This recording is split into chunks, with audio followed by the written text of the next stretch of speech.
Uf, qué calor hace. Pero gracias a Dios que Rumba va a rifar un aire acondicionado. ¿Te lo quiere ganar? Mira la descripción de este video y gánatelo. Dale.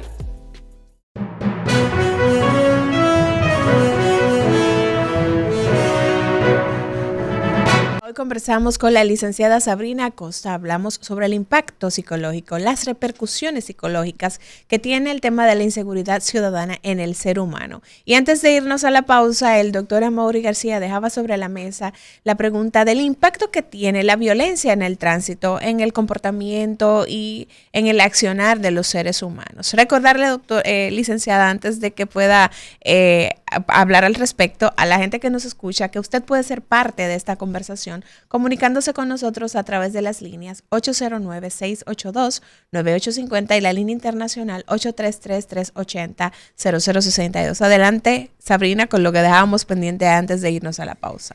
Sí, mira, hablando de la violencia en el tránsito, ese comportamiento, esa reacción violenta de los individuos, por algo somos nosotros el país con mayor índice de muertes por accidente de tránsito, creo que a nivel mundial, no de Latinoamérica, sino a nivel mundial.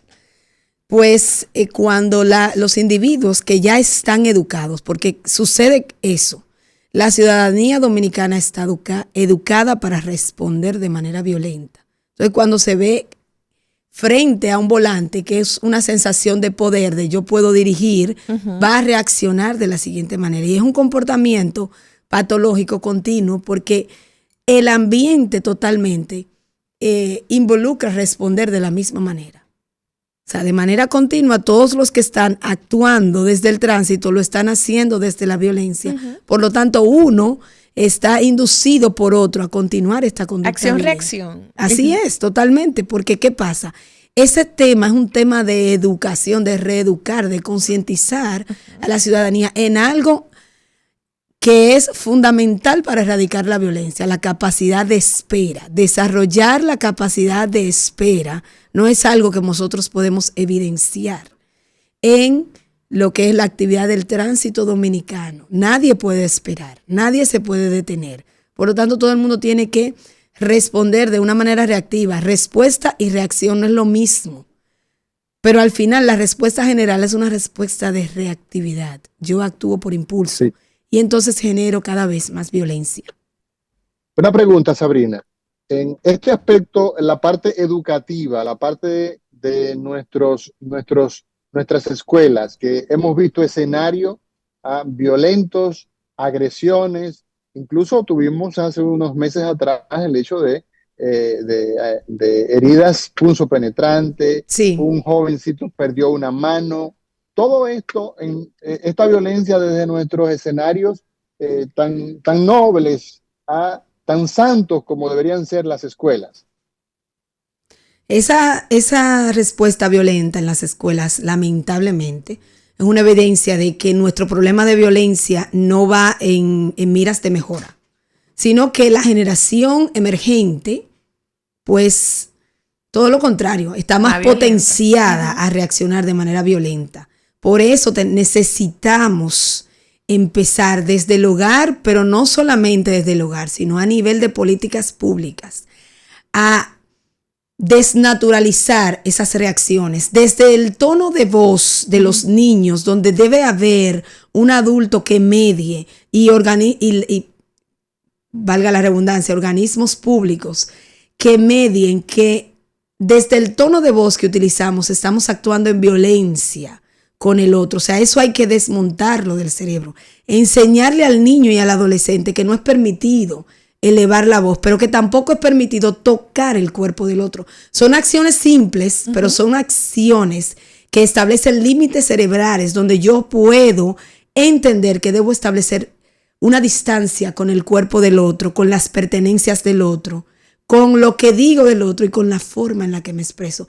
Desde ahí comenzamos a educar para la paz, a educar en acciones no violentas, pero cuando de alguna manera tenemos el permiso público, psíquico y emocional de violentar desde mi voz al otro, ya yo normalizo la violencia. Y la forma de erradicarlo es empezar desde ahí. Hay que desmontar esas acciones para que en las escuelas no se sigan dando. El niño y el adolescente debe saber que no le es permitido tocar el cuerpo de su compañero, ni tocar sus pertenencias. Tenemos que comenzar con acciones tan cotidianas como esta, pero a realizar campañas públicas que propaguen el que estas acciones no se deben permitir, no son normales, no está bien, no se debe actuar de esa forma, para que erradiquemos estos comportamientos que ya están normalizados. Y eso, Sabrina, hay que trabajarlo desde la base porque es una conducta repetitiva el ver que, por ejemplo, en la educación preprimaria, en donde están los chiquitines que regularmente suelen agredirse dentro de su comportamiento propio de la edad. Claro. El papá y la mamá en casa lo que le indican a ese niño es que no te dejes dar. Si te muerden, muerde. Si te pegan, pega para atrás. Entonces, con eso estamos motivando a que nuestros niños entonces reproduzcan la violencia. Exactamente.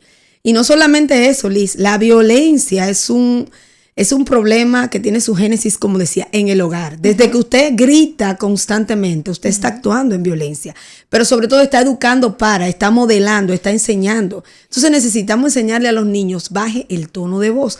¿Cuáles son las indicaciones? Hay indicaciones fundamentales que deberíamos,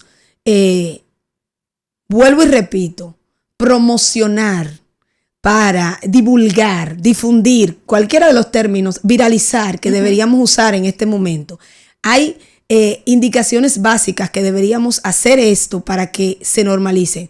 Baje el tono de voz, no toque el cuerpo del niño, de su compañero, respete las pertenencias ajenas. Pida permiso a si el otro quiere ser tocado por usted, mantenga la distancia. Todas esas acciones son acciones que los niños deben aprender, que los adolescentes deben aprender. Pero ¿qué pasa? Que el ciudadano adulto ha normalizado gritar, empujar, morder, y ha normalizado indicarle al niño lo que tú decías, si te dan, dale.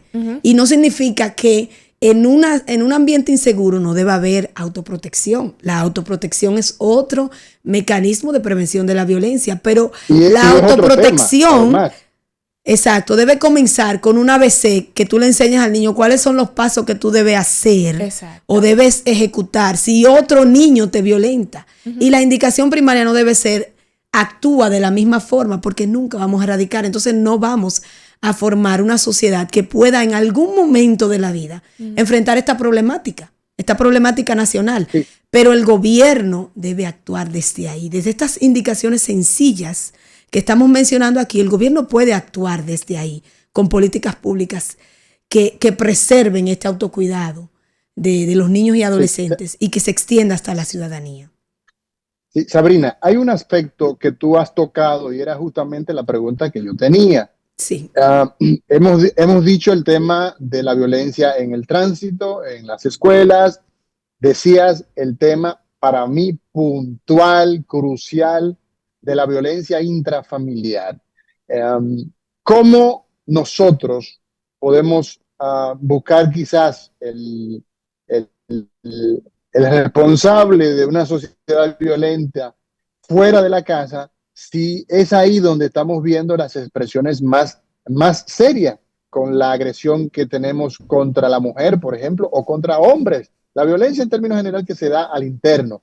¿Cómo nosotros podemos identificar que tú eres una persona que estás ejerciendo violencia, que está siendo violenta desde tu casa? El caso, por ejemplo, de las personas que nos están escuchando, yo que estoy hablando, ¿cómo yo puedo empezar a hacer una lista, decir, mira, esta es una conducta violenta? Tú, Amaury, tienes una conducta violenta en este sentido. Tú, Lizania, tienes una conducta violenta en este aspecto. Tú, Acosta, tienes una conducta violenta. ¿Cómo la población puede empezar a darse cuenta que tiene un comportamiento violento? Porque para mí, has puesto el dedo en la llaga. El principal elemento que es generador de violencia en una sociedad violenta es justamente en nuestros hogares. Sí, excelente pregunta. Y como decía, el génesis de la violencia está en el hogar, en la familia, a pesar de que no es la única causa, a pesar de que socialmente tenemos muchas muchos comportamientos violentos. Pero ¿cómo identificar desde la casa? Bueno, la sociedad dominicana tiene que aprender a bajar el tono de voz. La primera acción común en las familias dominicanas es la forma en la que nos hablamos. La gente generalmente grita todo el tiempo. Y esa es una conducta que no debe ser socialmente o interrelacionalmente aceptable. Debemos detectar y repeler que el otro nos grite. Vamos a empezar por ahí. Segundo, las reacciones de enojo. El dominicano, nosotros que hemos crecido como individuos castrados emocionalmente, esa frase es muy mía, estudiando y viendo el comportamiento de la gente, no aprendimos a gestionar nuestras emociones, y dentro de ella, una de las más comunes, el enojo.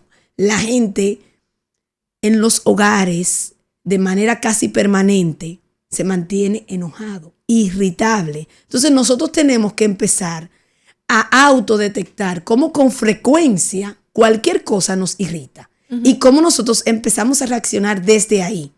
Pero también, como miembros de la familia, pudiéramos fiscalizar la cantidad de enojo del otro. Es un ejercicio que se hace en terapia familiar. Cómo enseñarle a papá, enseñarle al hermanito menor, estás constantemente irritándote por pocas cosas. Entonces, empezar a trabajar desde lo que es la parte de esa gestión del enojo. Otras formas de violencia dentro del hogar es esa manera tan avasallante e impositiva de establecer los acuerdos y las reglas. Se tiene a la figura de autoridad como una figura autoritaria y no es lo mismo. Entonces, la forma en la que yo aprendí a darme a respetar es ejerciendo opresión, y eso se llama violencia.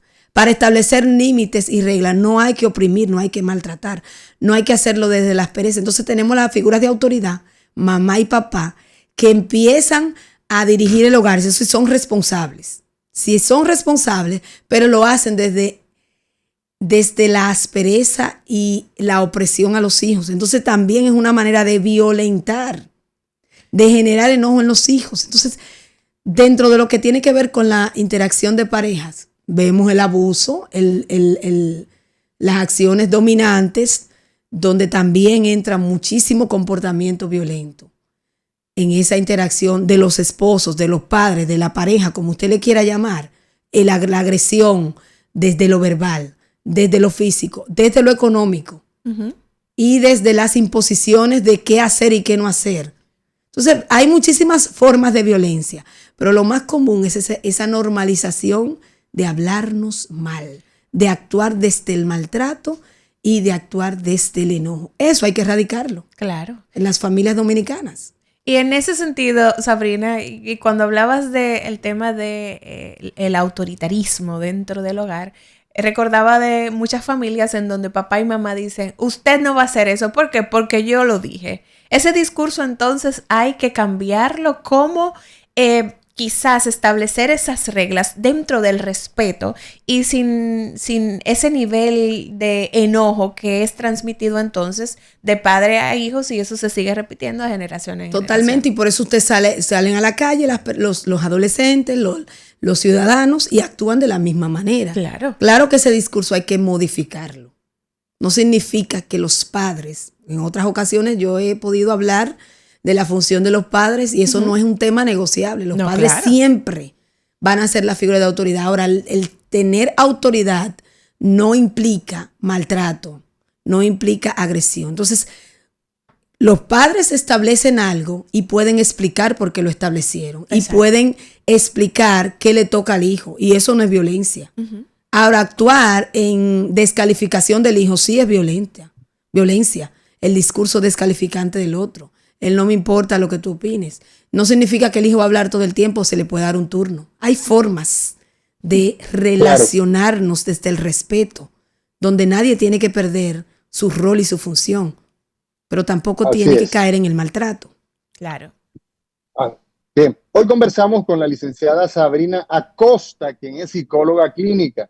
Ella tiene especialidad en terapia de familia y terapia familiar, pero también infanto-juvenil. El tema del día de hoy son las repercusiones que tiene en nuestra sociedad el problema de la inseguridad ciudadana, cómo afecta psicológicamente a las personas toda esta violencia e inseguridad que vivimos. Hay un aspecto que me gustaría preguntarte. ¿Cómo una persona de 48 años, de 37 años, de 51 años, de 50 años, de 40 años puede modificar ese comportamiento que tú estás señalando en el día de hoy, en ese seno familiar que muchas veces se convierte, fuera de ser un lugar de remanso, de tranquilidad, en un lugar inseguro? ¿Cómo cambiar?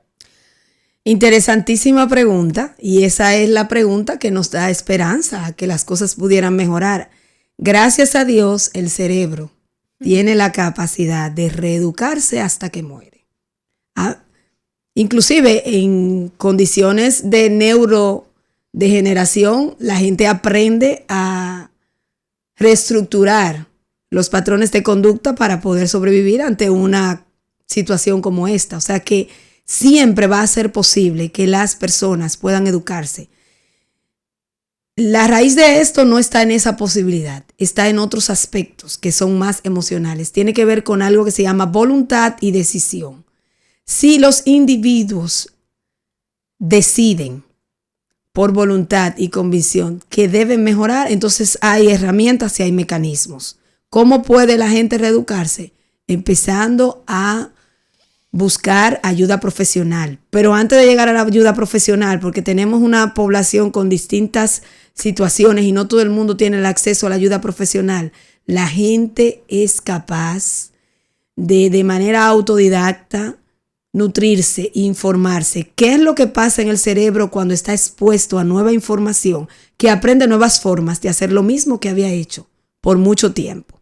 Entonces esa capacidad está en el individuo de manera intrínseca. Siempre que la gente quiera, va a poder, ya sea por información que consuma, que lea, ya sea por apoyo de una red que nos indique, que nos ayude, ya sea por vía de un profesional, que es la vía más correcta, la más recomendada, la más certera, reformarse.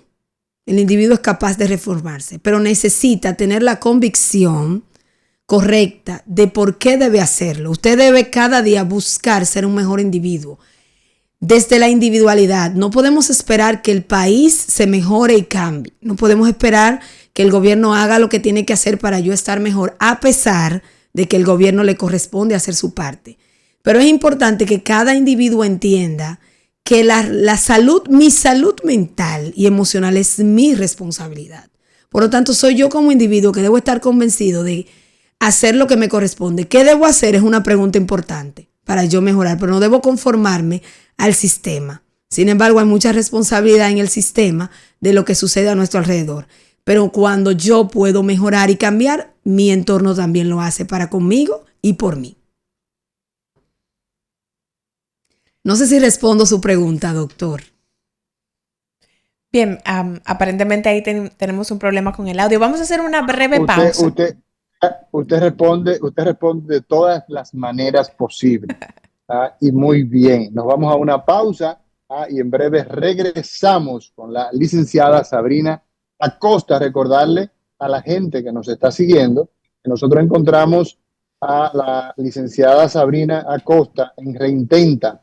Reintenta es una organización que busca pues fortalecer todos esos elementos que en la familia pues se han ido perdiendo a través de la terapia familiar y de pareja, a través de la terapia infanto-juvenil. Reintenta es la red integral de atención a la salud mental. Red integral de atención a la salud mental, más simple, mejor, Reintenta. 809-542-2022, 809-542-2022 y el 829-928-1121. Nos vamos a una pausa y regresamos en breve.